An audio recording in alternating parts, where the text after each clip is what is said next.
Hello, everyone, and welcome to day 2 of ABG Investor Days. My name is Adrian Gilani, and I'm an equity analyst here at ABG, and I will be moderating the first presentation of the day, which will be given by Per-Olof Schrevelius, CFO at Nordic Waterproofing. We will hold a roughly 15 to 20-minute presentation, and the remainder of the time will be allocated for some Q&A.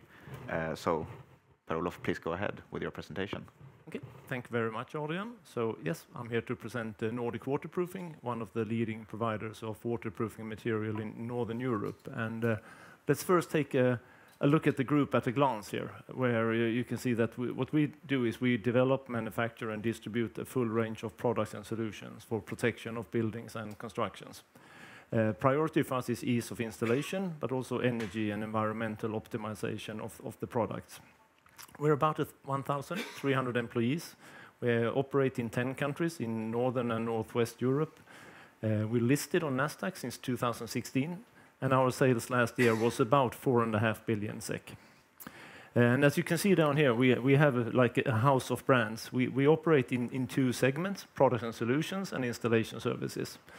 And you can also notice that one of the brands we don't operate under is actually Nordic Waterproofing. That's more the umbrella name for the group. We are very decentralized. We work with local brands on local markets. As we said, we predominantly in the Nordics, where Finland being the largest market with about 1/3 of our turnover, and Sweden being the second. We also have a fairly big operation in Denmark where we operate in franchise companies, where we hold 40% of the shares in these companies. The turnover for that group constellation of companies is about 2 billion SEK, but not consolidated into the group. You can then say that by category, about 50% our sales goes to renovation and 50% goes into new build over a business cycle, with more at the peak of the cycle being new build, and at the bottom of the cycle more being renovation. And then last year, about 70% of our sales were products and solutions, 30% went into installation services. And on the map to the right here, you can see our geographical presence, where we have our different sites. Looking a bit at our history, we go way back in time, actually. Our first brand goes back to 1889, being Trebolit, and Mataki followed shortly after that in 1904, and then the brand continued. So there's a long history of the different operations in the group. Up until 2011, when the modern, so to say, Nordic Waterproofing Group was formed with the acquisition by Aktier of Trelleborg Waterproofing Division and Lemminkainen in Finland. Then the followed 5 years where we were under the management of Aktier, and then the group was IPO'd in 2016. And since then, we've done several acquisitions and actually added 2 business segments to the traditional waterproofing activities of the group. One being building elements with the Tåsinge Group, building walls and roofs in wood in factories and then assembling them at site. And then VegTech being green urban infrastructure. That's mainly located in Sweden, where we have the grow areas. So in this period, we've done 22 acquisitions since the IPO. It's well worth mentioning these are 100% self-funded. We have never asked our owners for money, so to say. We actually, on the other hand, given 50% of net result as dividend, or a bit more even over these years. Our sales is 1.5 times higher than it was when we IPO'd. We have a CAGR of close to 14% in this period, and the organic growth is a bit more than 4% in the same period, which reflects what we typically say, that we grow with GDP, and then we try to take market share a little bit on top of that, and I think that number reflects that well. Looking at the graph here, it's also worth just noticing that the profit level is fairly stable over time. It goes, of course, a little bit up and down, but there are no red numbers as well. We never lost money. We have a fairly stable profitability in the business cycle. Of course, better at the peak and a bit lower at the bottom of the business cycle. Furthermore, our strategic focus areas, I mean, we say we base it on 3 pillars, so to say. We have a clear sustainability focus within building products. I mean, products are long-lasting, protecting buildings for a period of more than 50 years. We also look into forward integration within the value chain to move closer to the customer whenever that's feasible and when we can. And we, of course, look also into continued product portfolio expansion, when we can add more products and sell more products and more services to our existing customers. And mergers and acquisition is an integrated part across all these areas for us. We will say that we have a strong position in an attractive market to be, with some favorable characteristics. And one is there is some natural barriers to entry into our markets. I would say that our products typically that don't travel very well a long distance, which means we don't compete with manufacturing from China or other low-cost countries far away. And we have local production capacity. We actually, if you look at our bitumen products, we don't even, I would say, basically not compete with manufacturers from Southern Europe. That's too far away to distribute the product. So we have an efficient logistics setup for our customers so basically they can order the products they need the day before and have them the day after on the roof, ready to install them. As you saw before, we have some very well-established brands, well-recognized, and branding is an important part of our fundamental structure here, to be local. We have a good distribution network on all the relevant markets. And we offer full service to our customers, not only our own products, but the one-stop shop concept is basically implemented for roofers, so they can order whatever they need on the roof. We can provide with them, even if we don't manufacture it ourselves. So there are a couple of entry barriers. Furthermore, transportation cost. I mean, with transportation cost increasing, that's from that perspective been favorable for us. There is also a long local building tradition on all markets, where products tend to be specific and what is it? The local regulations tend to be a little bit different also between the Nordic countries here and with local building standards. If we look at the markets where we are predominantly present, it's mainly the Nordics, but also a bit in Benelux, UK, and Poland, where we say it's fairly predictable market dynamics. We follow quite well the normal building industry. And you could also say that our products are critical. If your roof is leaking, I mean, whether it's good or bad times, you tend to fix it. You don't wait 2 years for the times to be better and let the roof leak meanwhile. Another strong point I would say is that we have a very fragmented customer base. We don't have one single large customer or a few single large customers that we're dependent on. It's very fragmented. So conclusion is we think it's a favorable market to be in for us. Looking it further into the group, and then we have our two segments. We have the products and solutions, and we have the installation services. And products and solution, it is basically what it says. It's products, it's waterproofing material, membranes based on either bitumen or EPDM. It's also prefabricated roof and facade elements made in wood. And it's our green infrastructure business. And then, as you can say, it's a variety of brands there. Last year, we had a turnover of 3.3 billion SEK with an EBIT margin of 9.2%. We had a decrease from the year before, mainly coming from the later two segments, the prefabricated roof facade elements and the EPDM membranes. And 740 employees in this area. In the installation services, we offer installation of a variety of products. I mean, of course, our own waterproofing material being made of bitumen, but also the prefabricated elements. We have a company doing flooring on cruise ships and industries. It's installation of green infrastructure. We have a company in Finland doing metallic facades and eaves. We do solar panel installations in Finland. We have a minority interest in a company in Denmark for that. We do roof maintenance and so forth here. Last year, we had a turnover here of a bit more than 1.3 billion SEK at a lower margin, 2.9%. That was It was lower than the year before and lower than our internal target is for this area. And if you look at the graphs here with the distribution of net sales and operating profit between the two segments, you can see that the products and solution is more profitable. And it is so over time as well, but it's worth noting that when we look at return on capital employed here, it's a lot more capital intensive within products and solution than in installation services. So looking at ROCE, the outcome over a business cycle is pretty similar for the two segments here. Taking a bit deeper dive into the products and solutions area, you can see that we have four different segments within here. One being the bitumen-based waterproofing membranes, where we're predominantly active in. We have factories in Denmark, Sweden, and Finland, and we also sell in Norway. And it's about, as you can see on the graph, roughly 60% of the turnover in this area. We have the EPDM-based. EPDM is a synthetic rubber membrane that we manufacture in Sweden, but it travels better, so we basically sell it all over Europe, and also, as you can see on the flags here, we sell it to the Middle East, and we sell it to US as well.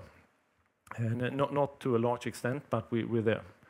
And then you have the wooden prefabricated elements, where we are active in Denmark, Norway, and Finland, and it's also about 15% of the turnover in this segment. And then finally, the green infrastructure business, where the main land areas where we grow is in Sweden, but we also have in Denmark and Norway some local production.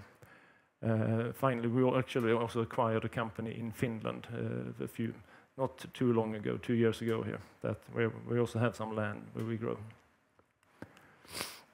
Yes, looking into installation services a bit, and this is more for us to get our products out to the market to be closer to the customers.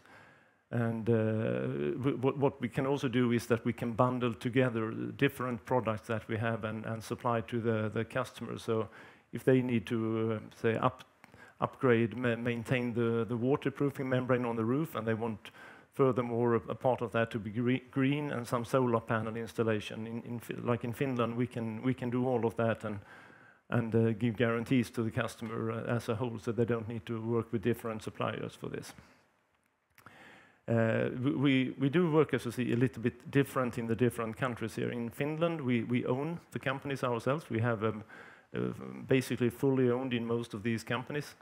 In Denmark, as I mentioned, we have a franchise concept where we own 40%, and then we have a strong local entrepreneur owning or may possibly two, owning the rest of the 60%, and they run the company. And we support them in different ways, which has proven in Denmark to be a very good setup. In Norway, we have a big partner, a company we acquired 3 years ago now. That's been the start for us to start up installation services in Norway. We had some challenges in the operations and management changes in that company, so we've been a little bit holding back further expansion in Norway, but could be assumed that when we feel confident and we have a good operation running there, we would like to further step into the Norwegian market. And in Sweden, we have a few companies where we are the majority owner, but we also have a company where we have a minority stake. So we're looking at expanding further into the later two markets over time here to come closer to our customers. Talk a little bit furthermore about our acquisition strategy. It is, as I said before, we're looking at if we can find sustainable solution for products, for buildings and constructions. We like to expand further into that. We also look into further in coming closer to our customer, if we can forward integrate our value chain. And also if there are products where we can add that makes sense into our portfolio, we're looking into that. I would say that typically when we buy a company, they are well known to us. We do have a relation with them. It might be a situation where there's a generation shift or something like that, where we can come in and play an active part in that. Excuse me. We generally not very active in bid processes. It's typically only us and the seller in the process generally. And also we try to keep the sellers as management in the company. We think that's very good for further developing the company. We will have an earn-out, and they will have a stake in the company where we have an option to acquire the remaining shares in say, 3 to 5 years' time, typically. And that we think has proven to be a good concept for the acquisitions, to have a good start when they come into the group here. A little bit track record. We've done 22 acquisitions since the IPO over time. It's been a bit different in timing, where we had did larger acquisitions in 2017 and 18, and then we had after the pandemic first year 2020, we had the activity increased a bit as well, where we did several acquisitions in 21 and 22. 23 was a bit calmer year for different reasons. I think multiples were still too high. We didn't really have any good targets on the list coming up that we concluded on, and let's see how things will look going forward. You can say that in 2020 to 23, we acquired about 850 million in turnover from acquisitions here. Before looking into the numbers for the first quarter, this is a little bit fresh off the press, and I haven't really had the time. I got it actually the day before yesterday. It's Sustainalytics, the analytical company looking at companies on their ESG performance, environmental, social, and governance. So what this says is that they rate us, and they put us at from 0 up to something to 100, I think it is. They rate us at 23.9 as a medium risk with from an environmental and social and governance exposure. But I think what's more important is maybe the distribution. When we look at the peer companies they have in their database, and they have a huge database. They have in our industry, they have about 135 companies worldwide, and we came out number 9 in that, or on the 7th percentile, as they said it. So I think it's more showing that from an environmental perspective, and with Sustainalytics analysis of our company, we come out in a good position, I would say, within, as you see here, within the construction materials industry. A little bit fresh off the press. We'll need to look into it more and understand it exactly, but I just still wanted to just bring it up, saying I think it was interesting, and of course, feel free to reach out to us and ask more questions or look into the details, and we're happy to take a meeting and discuss that further. Taking very quickly about Q1. The headline for our Q1 report was a subdued quarter due to harsh weather and weaker demand in Finland and Norway. And I think the reason is on the picture, basically. It was unusually much snow and colder in most of our markets, and I think we all can imagine how easy it is to do roofing work when you have snow to remove the first thing in the morning when you get out there or take away the ice. So our net sales decreased from 911 million the year before to 804 this year. 1% came from acquisitions, basically no currency effects, and minus 13% on organic development. And I would say basically the organic development is volume. The price factor in that is pretty close to 0. EBITDA decreased from 30 to 17, and operating profit went from minus 11 to minus 21. As I'm sure we come back to in the Q&A session, there was a mandatory bid on us that expired in March, and we had some cost related to that in the first quarter here was 6.4 million SEK. Cash flow, a little bit weaker than the year before, minus 58 last year and minus 83 this year. Q1 and also the second quarter is typically weak cash flow quarters for us. It comes up as significantly better in the third and the fourth quarter. Now net debt improved down to 861 million, and compared to 1,058 the year before. But it's, as I said, it's typically weaker in the first half of the year when we ramp up for the season, so to say. I think I will stop there and just say that, I mean, for more information about our first quarter, I mean, the report is on our webpage. There's a WebEx we held after there that's also recorded, and you can find that on our webpage, or just reach out to me if there are any questions around Q1. And then instead, I let Adrian and anyone ask me some questions here. Yeah, perfect. Thank you for your presentation. And as mentioned, we have time for some Q&A. Yeah. You brought it up yourself that there would be a question on the mandatory bid, so I'll start there. obviously, you had Kingspan come in, bid 160 per share, and the board decided to reject or recommend the shareholders to reject that bid. You can't talk too much about that, I understand, but what was, in broad terms, the rationale for deciding to reject the bid, would you say? Yeah. No, but what the board did was they took advice, as they're supposed to do. They took in Bank of America, who made a valuation of the company, and what they did is they evaluate with the different methods. And I think all these methods showed that the bid was what they claimed. It's very digital. It's either fair or unfair, and they claimed that now the bid was unfair based on the projections we have for the coming years and also historic values. So I think that's the short version. No, we engaged Bank of America for the fairness opinion, and that was their recommendation, and the board followed that. Perfect. And then obviously looking a bit at the market, anyone who has picked up a newspaper will know that the construction market right now is in a fairly big slump. What's your best guess as to sort of where we are in the cycle and when we should expect to see an improving market as well? Yeah, I think we had a bit of a double whammy from that in the first quarter with both the weather and the market. So